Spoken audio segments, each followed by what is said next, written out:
Citizenship Amendment Act CAA 2019. Obviously, it was the most talked topic of this last year 2019. In fact, even for this year also till now. And corona virus के बाद अभी सबसे ज्यादा जो news में था basically that was the CAA 2019. So definitely question can be asked for the CAA और mains में तो डेफिनेटली इस बार क्वेश्चन आएगा ही CAA के ऊपर. अब किस तरह से आएगा वो हम देखेंगे. ओके, अब ये सेक्युलरिज्म को लेकर क्वेश्चन आता है या किस तरह से क्वेश्चन फ्रेम करते हैं मेंस में, but there definitely question can come on this CAA. And definitely for prelim also this question is important because सबने CAA के बारे में सुना हुआ है. आई एम श्योर सबने पढ़ा भी होगा इसके बारे में, सारे पॉइंट्स पढ़े भी होंगे, बट स्टिल कुछ चीजें ऐसी होती हैं कि जो यूपीएससी वाले को पता होती है, हम लोगों को नहीं पता होती. फिर उन्हें किस तरह से क्वेश्चन फ्रेम करेंगे इसमें CAA के ऊपर. Okay, so that is more important. उसमें हम कोशिश करेंगे कि वो सारे क्वेश्चन निकाल सके कि इसके क्वेश्चन क्या आ सकता है एग्जाम में. ओके, सो स्टार्ट करते हैं इसको हम लोग. On adoption of the constitution 1950, जब हम 1950 में ये कॉन्स्टिट्यूशन अपना बनाया, इसको अडॉप्ट किया था 26 जनवरी 1950. Then we added one part, हम लोगों ने पढ़ा भी था, part second in our constitution. कौन से आर्टिकल है इसमें पार्ट सेकंड में? 5 to 11. 5 to 11, right. So 5 to 11 is the articles. Okay, so it provides the citizenship based on domicile in the territory of India. The constitution also recognizes the power of parliament to make provisions with respect to acquisition and termination of citizenship. तो दोनों ये इस part second में कौन से article ने power दी थी parliament को to make citizenship act? Yes, article 11. Article 11. Article 11 ने ये बोला कि पार्लियामेंट को पावर दी गई है कि वो अपना एक्ट बनाए जिसके अंदर कि वो सिटीजनशिप कैसे एक्वायर कर सकते हैं या कैसे टर्मिनेट की जा सकती है, ये उस एक्ट के में बेसिकली लिखा होगा. Okay, so then definitely the government framed the citizenship act 1955 which decided upon the acquisition and termination of citizenship. कौन से तरीके हम लोगों ने पढ़े थे कि जिससे सिटीजनशिप एक्वायर की जा सकती है, वो कौन से 5 तरीके जिससे सिटीजनशिप एक्वायर की जा सकती है? By birth. Right. By descent. Right. By naturalization. पहले रजिस्ट्रेशन आएगा. Yes, registration, naturalisation. Yes, then last one. Yes, what is the last one?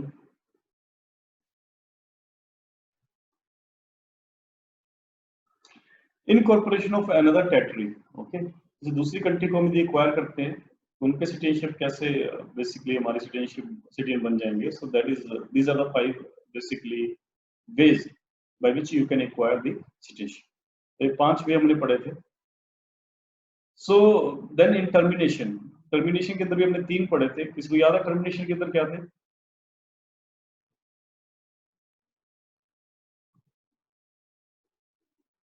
Yes.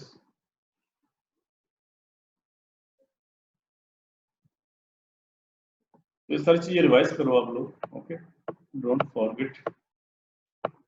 सो आगे चलते हैं. So parliament has enacted the citizenship act 1955 and what these are the salient features of the CAA 2019. We will see what are the salient features of CAA 2019. तो citizenship act बनाया है 1955 में. तो इस act के अंदर भी अमेंडमेंट्स हुए हैं. ओके, सबसे पहले सिटीजनशिप एक्ट 1955 बनाया गया था. सिटीजनशिप को कैसे एक्वायर करना या कैसे सिटीजनशिप टर्मिनेट की जा सकती है, तो इसके लिए हमने एक्ट बनाया सिटीजनशिप एक्ट 1955. अभी इस एक्ट में बेसिकली अमेंडमेंट्स हुए हैं फर्स्ट ऑफ ऑल, इसीलिए इसको सिटीजनशिप अमेंडमेंट एक्ट बोलते हैं. Okay, so now what are the salient features of CAA 2019? So first that it grants Indian citizenship to persons belonging to Hindu, Sikh, Buddhist, Jain, Parsi and Christian communities who arrived on or before 31st December 2014. Okay, सो पहले इस line को decode करते हैं हम लोग, इसमें क्या क्या चीजें हैं. सो कौन से रिलीजन है जो जिनको सिटीजनशिप मिलेगी, ये देखो काउंट करो आप लोग. 6 रिलीजन है, ओके। अदरवाइज इंडिया में कौन से 8 रिलीजन माने जाते हैं? यस, 2 और कौन कौन से हैं? We consider that there are 8 religions in India. What are 2 other religions?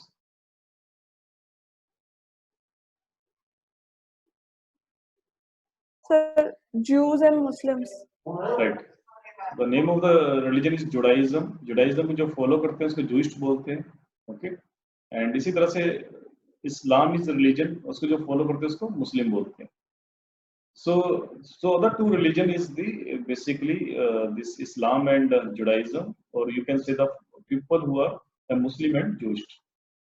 तो वो दोनों इसमें नहीं है, ये याद रखना। तो एग्जाम में भी जूइस्ट यहाँ पर लिखते हैं, तो ये याद रखना कि जूइस्ट नहीं है। तो पहले तो ये याद रखना कि 6 रिलीजन है and Muslims and Jewish are not included, first of all, ये याद रखनी चाहिए।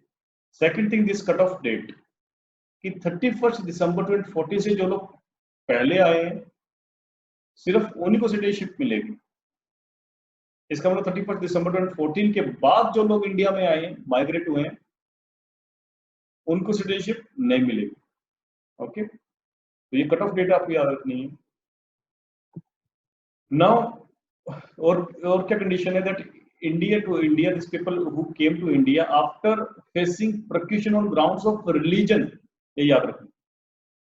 तो उन्होंने बोला कि जो अपनी कंट्री से निकाल दिए गए हैं but on the grounds of religion, जो रिलीजन के ग्राउंड पर जिनको उनको कंट्री से निकाल दिया गया है, जैसे कि मान लो कंट्री को से निकालने के बहुत सारे रीजन हो सकते हैं किसी पर्सन को, जैसे मान लो फर्ज करो बांग्लादेश ने कोई मान लो कि पॉलिटिकल रीजन से एक पर्सन को निकाल दिया कि अपोजिशन पार्टी का लीडर था और वो उसको बेसिकली प्रोसिक्यूट कर दिया कि वो एंटी बांग्लादेश एक्टिविटी कर रहा था और वो हमारी कंट्री में आ गया, okay. And he was a Hindu या सिख था या बुद्धिस्ट था, ओके। तो उसको नहीं मिलेगा, ओके, सिटीजनशिप उसको नहीं मिलेगी, बिकॉज सिर्फ उन्हीं लोगों को मिलेगी जो अपने कंट्री से इसलिए निकाल दिए गए हैं that on the grounds of religion, okay, religion के ग्राउंड पर निकाल दिए गए। जैसे मान लो पाकिस्तान से किसी हिंदू को निकाल दिया फैमिली, या जो हिंदू या हमारे इंडिया में आया उसने बोला कि मेरे को रिलीजन के ग्राउंड पे निकाल दिया गया पाकिस्तान से, बिकॉज माइनॉरिटी में था, हमको परेशान करते थे, इसलिए हम लोग आए हैं यहाँ।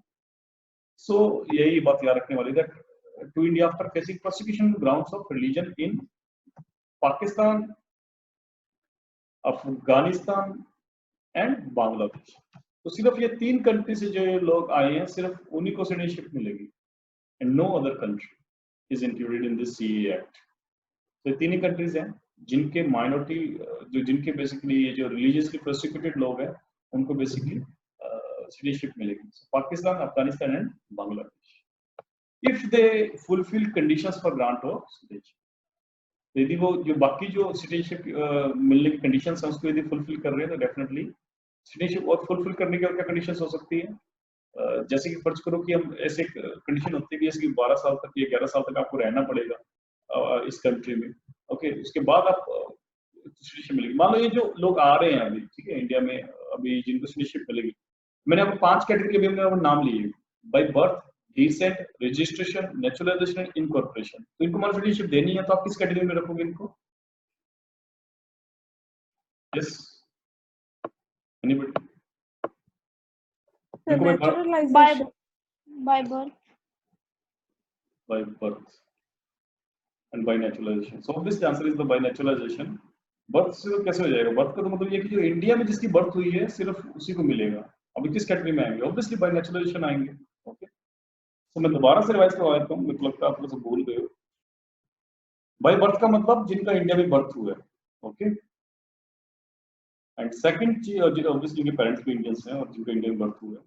Second thing that bye decent का मतलब ये होता है कि पेरेंट्स इंडियंस ही, बट हुआ क्या कि वो पेरेंट्स बाहर घूमने गए कोई फॉरेन में और वहां पर उनका चाइल्ड हो गया, तो उनको बाय डिसेंट मिल जाएगा। भले उस बच्चे का बर्थ इंडिया में नहीं हुआ है, लेकिन वो बिकॉज उसके पेरेंट्स इंडियंस थे और बाहर घूमने गए, उनका चाइल्ड हो गया, तो उनको बाय डिसेंट मिल जाएगी। अब थर्ड आता है bye registration.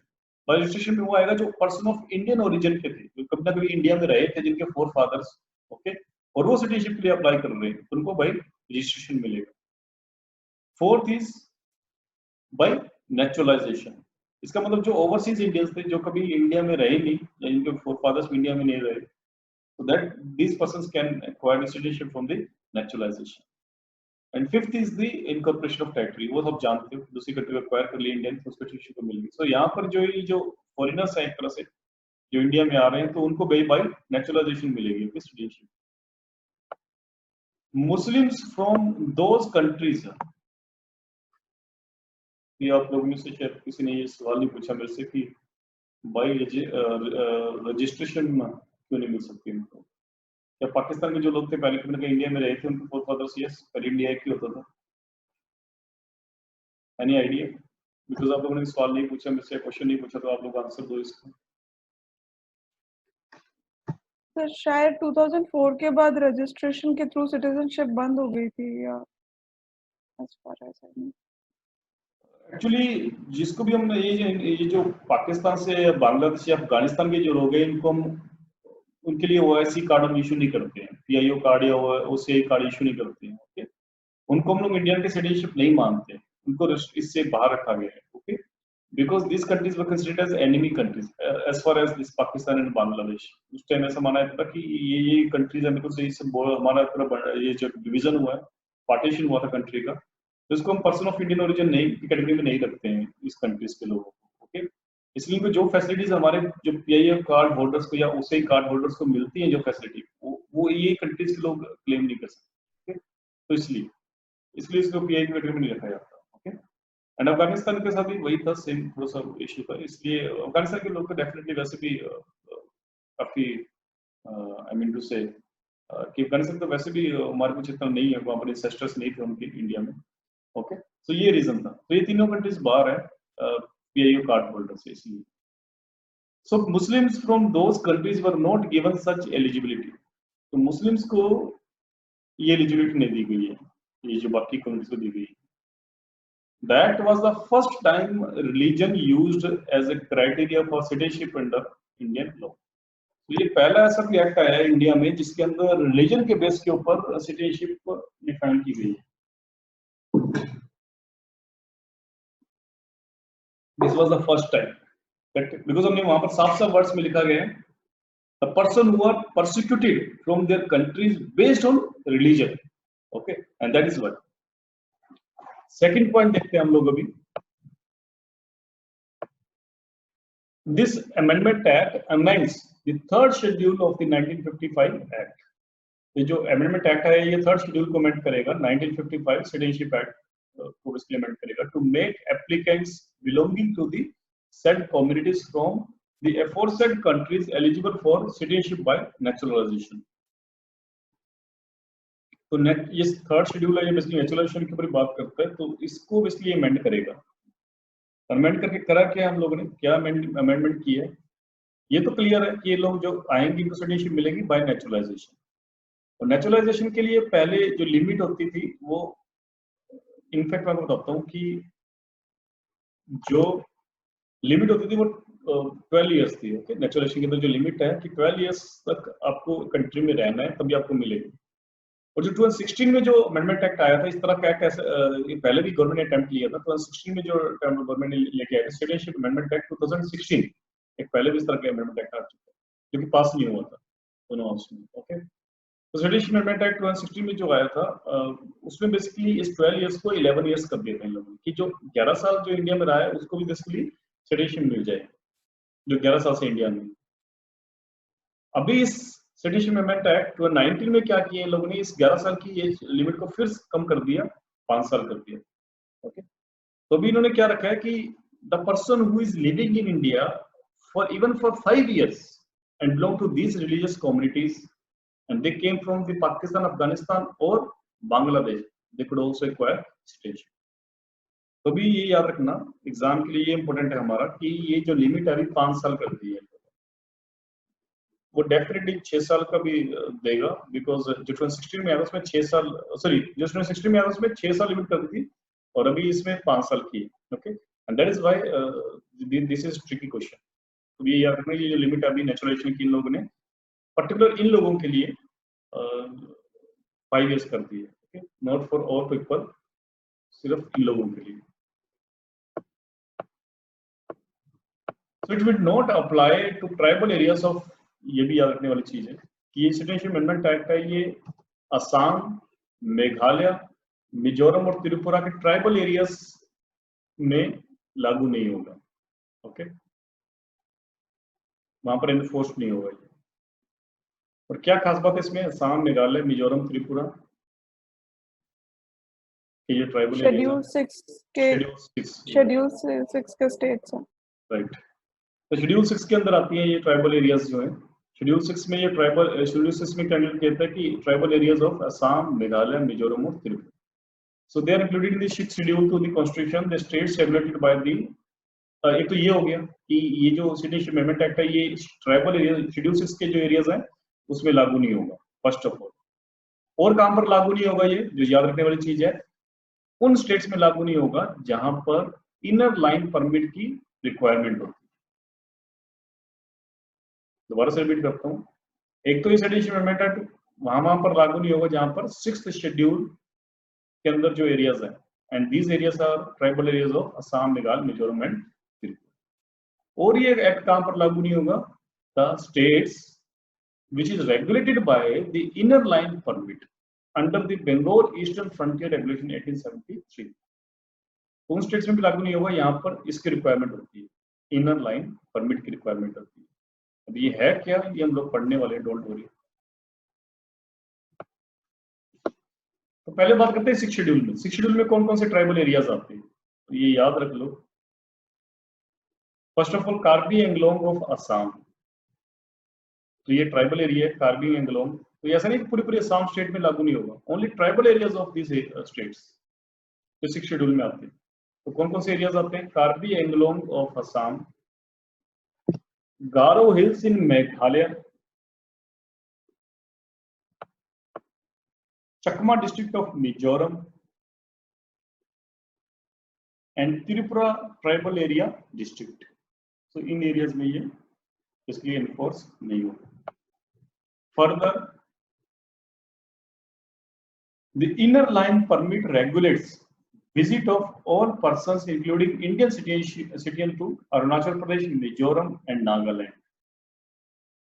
And Manipur has also been brought under the inner line permit regime through a recent gazette notification, and this included December 2019. तो इनर लाइन परमिट में कौन कौन सी स्टेट्स आती हैं, अरुणाचल प्रदेश, मिजोरम और नागालैंड। पहले ये तीन ही स्टेट्स आती थी। ओके, मतलब आपको ये इनर लाइन परमिट का मतलब ये कि यदि हम लोगों को भी अरुणाचल प्रदेश और मिजोरम और नागालैंड में विजिट करना है तो ये परमिट चाहिए। क्या परमिट चाहिए, इनर लाइन परमिट। तो इन स्टेट में विजिट करने के लिए हर पर्सन को एक परमिट चाहिए, वेदर इज आउटसाइड और whether is a citizen of India. Arunachal Pradesh के बाहर कोई भी पर्सन है, इवन यदि मान मिजोरम से किसी पर्सन को अरुणाचल प्रदेश में जाना है उसको इस परमिट को लेके ही जाना जा सकता है वो इंसान। So there is a specific reason why we have created this inner line permit. Okay. अभी recently मणिपुर को इसमें include कर दिया गया है, and that is why this year this question can be asked. अभी recently कौन सी ऐसी स्टेट है जिसको inner line permit में include कर दिया गया है, तो या फिर ये क्वेश्चन एग्जाम में सिंपल आ जाएगा कि inner line permit में कौन कौन सी स्टेट्स आती है। तो ये याद रखना, मणिपुर को 19 में ही इंट्रोड्यूस किया गया है। वे 4 स्टेट्स हो गए इनर लाइन परमिट में, अरुणाचल प्रदेश, मिजोरम, नागालैंड, मणिपुर। इसका मतलब सीए कहां पर लागू नहीं होगा, सीए शेड्यूल 6 के ट्राइबल एरियाज में लागू नहीं होगा जिनके नाम हमने थोड़ी देर पहले लिखे हैं। उसके अलावा ये 4 स्टेट्स हैं which are the part of the inner line permit, Arunachal Pradesh, Mizoram, Nagaland, Manipur. इन स्टेट्स में ये सीओ लागू नहीं होगा, सीए लागू नहीं होगा। तो ये चीज याद रखने वाली है। सो अब इसको डिटेल में पढ़ते हैं, इसका बैकग्राउंड समझते हैं, what is this inner line permit system. Because ये एग्जाम में भी आ सकता है, इसके ऊपर क्वेश्चन एमबीएस में भी आ सकते हैं।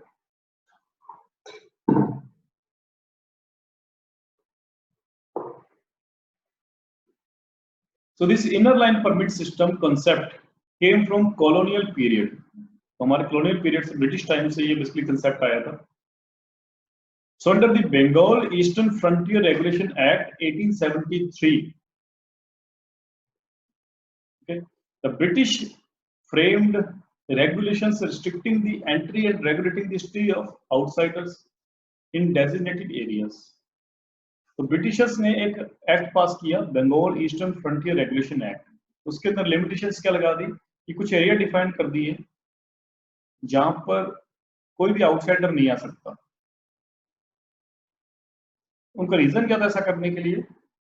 Because they want to protect their British commercial interests by preventing British subjects, that means Indians, from trading with in these regions. Okay, तो उनके कमर्शियल इंटरेस्ट थे बेसिकली ये जो एरियाज थे, जैसे कि ये जो खासकर नॉर्थ ईस्ट एरिया था, ओके, जो ईस्टर्न फ्रंटियर्स को लोग बोलते थे, जिसको आजकल हम लोग नॉर्थ ईस्ट बोलते हैं। तो जो एरियाज थे these areas were very much rich in the natural resources, तो काफी नेचुरल रिसोर्सेज थे इस एरिया में।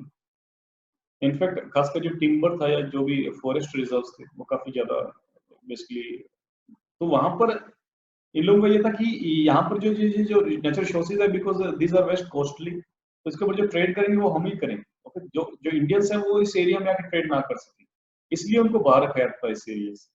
ओके, तो जो ब्रिटिशर्स का जो रीजन था इस इनर लाइन परमिट को लॉन्च करने का under this act, Bengal eastern frontier regulation act 1873, तो ये था।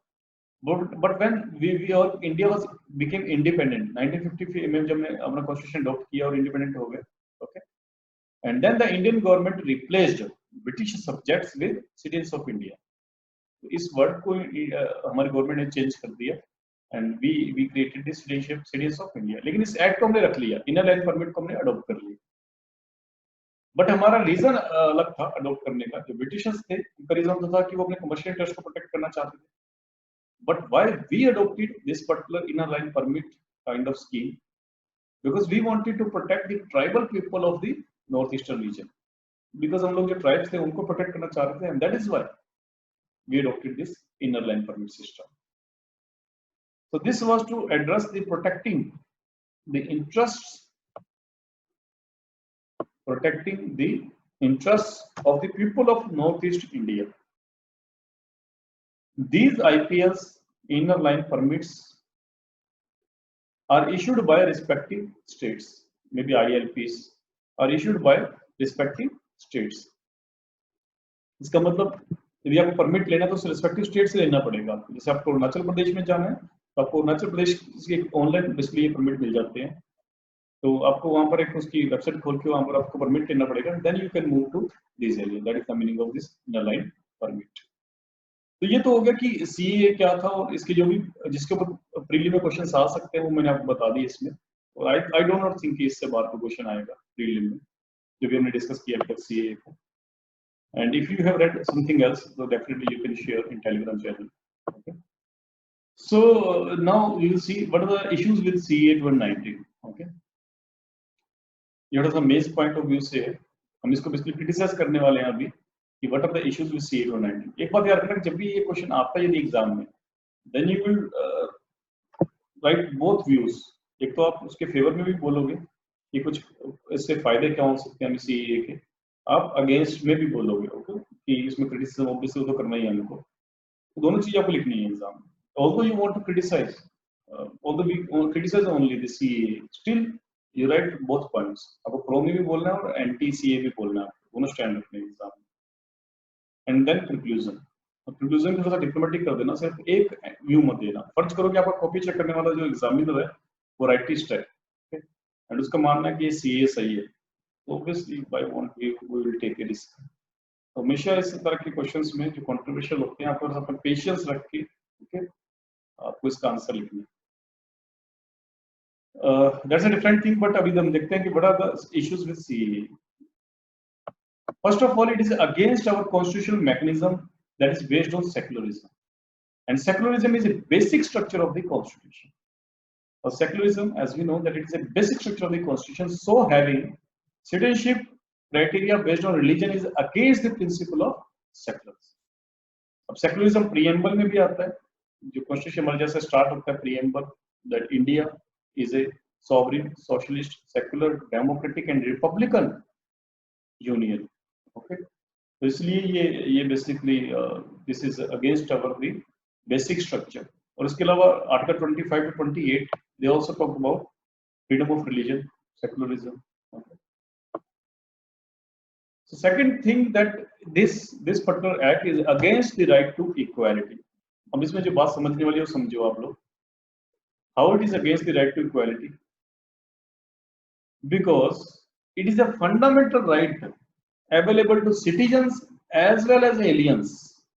इसका मतलब जो हमारे इंडिया में लोग रहते हैं और जो बाहर से लोग होते हैं, फॉरेनर्स इंडिया में को रह रहे हैं, तो उनके लिए भी ये फंडामेंटल, उनको भी ये फंडामेंटल राइट अवेलेबल है। हमने पढ़ा भी था, हमने लिस्टिंग भी की थी कौन से ऐसे फंडामेंटल राइट्स हैं जो सिर्फ सिटीजन्स के लिए हैं और कौन से ऐसे फंडामेंटल राइट्स हैं जो सिटीजन्स के लिए भी हैं और आउटसाइडर्स के लिए भी। इसका मतलब यदि कोई पर्सन, आउटसाइडर पर्सन यदि कोई इंडिया में रह रहा है and it is not enemy alien, यदि वहां कोई दुश्मन नहीं है हमारी कंट्री का, जस्ट एक रह रहा है आउटसाइडर, तो उसको भी राइट टू इक्वालिटी ये फंडामेंटल राइट अवेलेबल है। दैट मींस यदि उसका फंडामेंटल राइट ब्रीच होता है आउटसाइडर का, then that person can also go to direct Supreme Court, okay, to enforce this fundamental right. And that is why, because this particular right to equality is available to citizens as well as aliens, and that is why it is against this right to equality, which is a fundamental right. तो जो भी बाहर से आए हैं, minority के लोग जो आए हैं, कुछ लोग उसमें मुस्लिम्स हैं, कुछ लोग हिंदूज हैं, तो जो मुस्लिम्स हैं जो बाहर से आए हैं वो भी क्लेम कर सकते हैं राइट टू इक्वालिटी के अंदर दैट यस, ये हमको इक्वल ट्रीट नहीं किया जा रहा। okay? So it excluded other neighboring countries like third criticism क्या है, that कि इसने ये 3 कंट्रीज को इंक्लूड किया है बट बाकी नेबरिंग कंट्रीज का क्या, उनको इंक्लूड नहीं किया है। और जब हम लोग ये क्वेश्चन पूछते हैं हमारे मिनिस्टर्स से कि क्यों नहीं इंक्लूड किया अपनी दूसरी कंट्रीज के लोगों को, देन व्हाट दे रिप्लाई, क्या आंसर देते हैं, central government made an argument that the 3 countries had state religion. ये जो 3 कंट्रीज जिनको हमने दिया है ये राइट, तो उनका अपना स्टेट रिलीजन है। जैसे पाकिस्तान का इस्लाम स्टेट रिलीजन है, लाइकवाइज बांग्लादेश, लाइकवाइज अफगानिस्तान, इनका अपना स्टेट रिलीजन है। और जो ये जो कंट्रीज है इनका अपना स्टेट रिलीजन नहीं है, that is why we are not giving. But Nepal has state religion as Vajrayana Buddhism, while Sri Lanka is patronizes Buddhist religion. Okay, तो डेफिनेटली इन स्टेट्स को, इन कंट्रीज को भी इंक्लूड किया जा सकता था बट गवर्नमेंट डिडंट गिव। तो ये भी एक हम कह सकते हैं that yes government was became the partial.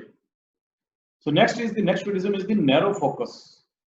अगला क्रिटिसिज्म ये है कि दैट यस, नेपाल का स्टेट रिलीजन हिंदुइज्म है या बुद्धिज्म है? आई थिंक वज्रैंग बुद्धिज्म ही है वहाँ पे। इसको चेक करें ना, क्रॉस चेक कर लेना, मे बी ये न्यूज आइटम्स की चीज मैंने यहाँ पर लिखी है आप लोगों को, यदि आपको थोड़ा सा डाउट है इसमें चेक कर लेना आप लोगों को।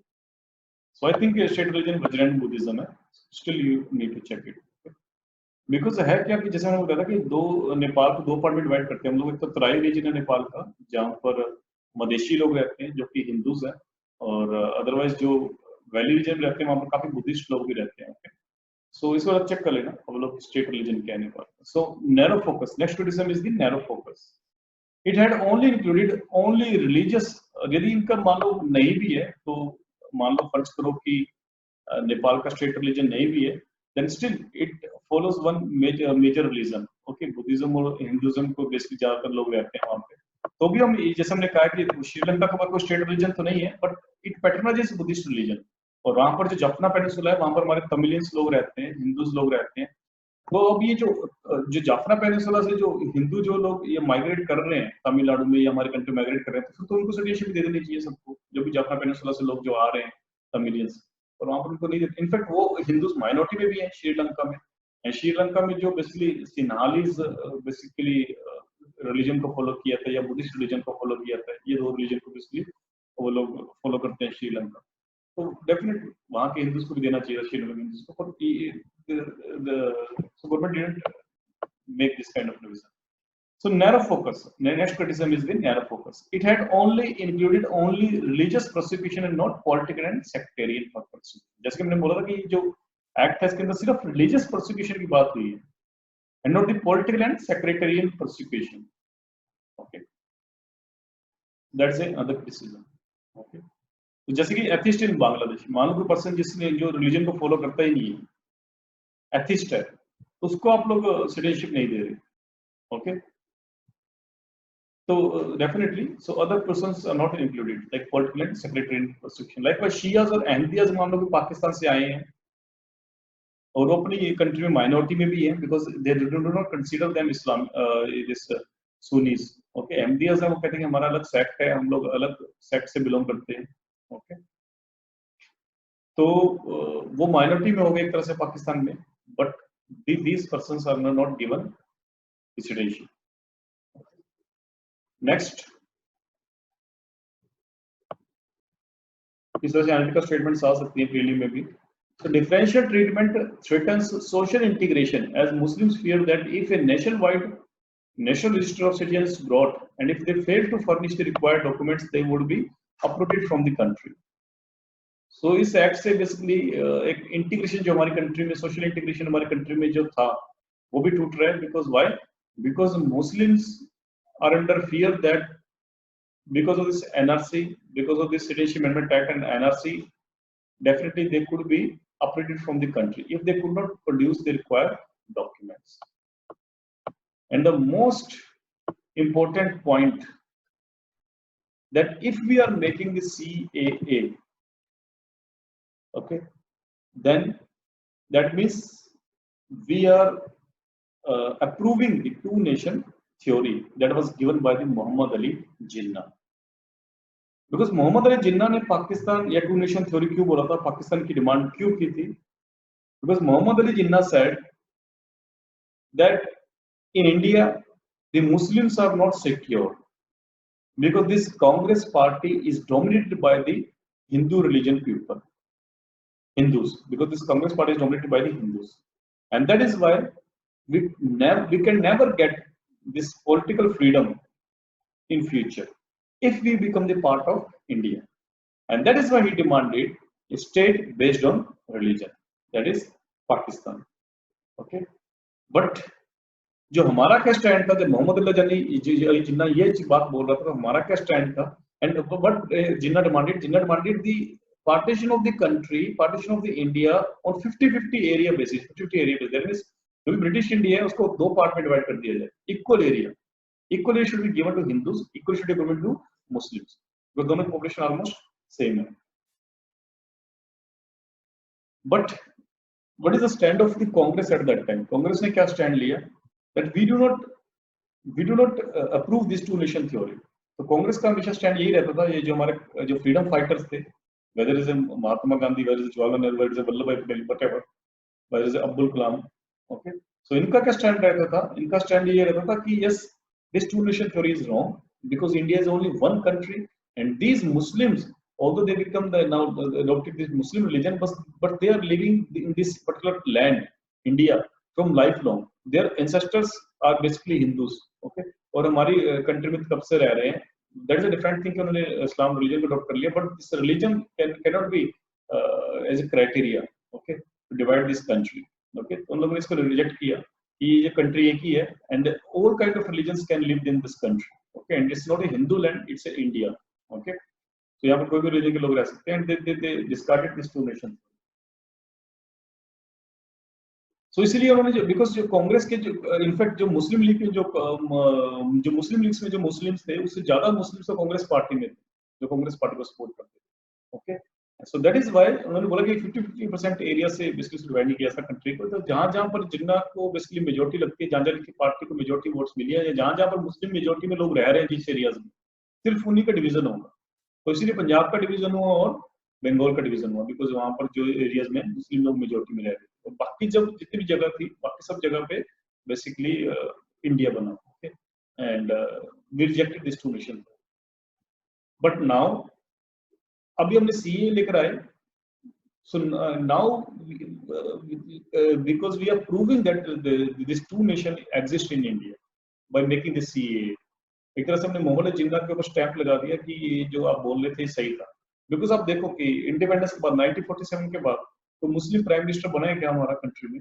ओके, और मुस्लिम मिनिस्टर भी कोई बनता है तो वो एक या दो बन जाते हैं कभी कभार. ओके, जैसे कि कभी करंट गवर्नमेंट में एक माइनॉरिटी मिनिस्टर बेसिकली, इनफैक्ट अभी तो माइनॉरिटी मिनिस्टर भी अभी है या नहीं है वो भी देखना पड़ेगा. बीच में तो एक बार ऐसा हुआ था 90 के जो इलेक्शन हुआ था, माइनॉरिटी मिनिस्टर को भी नहीं बनाया था इन लोगों ने. आई थिंक अभी तो है. ओके, तो एक का मिनिस्टर बन जाता है. ओके, अदरवाइज कभी प्राइम मिनिस्टर कभी हमने देखा ही नहीं. Yes, we have seen this president as a Muslim president. Mr. Abdul Kalam. Okay, so we have seen the president, but yes, there was no prime minister, Muslim prime minister. कभी home minister नहीं देखा हम लोगों ने, Muslim prime minister, home minister इस तरह की चीजें नहीं देखी कभी. So definitely, and that is why this was against this, and in fact we are approving this donation. So next point is the concern of Northeast. So it is an emotive issue in Assam, where indigenous people view the Bengali-speaking outsiders. Also, they fear that CAA would trigger influx of more Hindus from Bangladesh. This might lead to demographic reshuffling in the region. So Assam में तो already वहां पर आपको पता है कि ये जो असम में जो लोग वहां के लोग हैं जो असम के, so they are against this influx of the outsiders in Assam. यदि मान लो कि जो असम में जो बाहर से जो आए हुए हिंदूज या जो और माइनॉरिटी के लोग हैं, यदि उनको सिटीजनशिप मिलती है, then definitely the native people of Assam can revolt against this. Not only can remove, not only can revolt, in fact they are revolting against the CAA. Notice के लोग काफी revolt कर रहे हैं इसके against, okay? Because they are under fear that their rights would be undermined. Because government उनको land भी provide करने की बात कर रही है और everything, okay, and jobs भी provide करने की बात कर रही है. So that definitely this indigenous people under fear. Next is the diplomatic relations with the Muslim majority. Countries would be affected. Gulf countries, Southeast Asian countries. So हमारे जो internationally जो हमारे relations काफी अच्छे थे Gulf countries से, whether is Iran, whether is Saudi Arabia, whether is UAE. UAE के साथ हम joint exploration भी कर रहे हैं oils वगैरह का इंडिया में, okay? And UAE is one of the largest trade partner of India also. Okay, apart from that, Indonesia, we have good relations with Indonesia. But all these countries are now criticizing India. Okay, and not only the Muslim majority country, in fact, the European Union also. European Union में भी कोई recently वहाँ के Parliament में एक resolution pass हुआ था against this CAA, and that is why it was not good move by India, because we are criticized all over the world over this CAA issue. And definitely we are on the back foot. Okay, obviously चाहे government आपको नहीं बताए, but internationally yes, we are on the back foot. Earlier we were taken as a liberal. Earlier we were taken as a this ethical country, but now after this CAA, definitely we are on the back foot internationally. Thanks for watching our video. Please like, share and subscribe.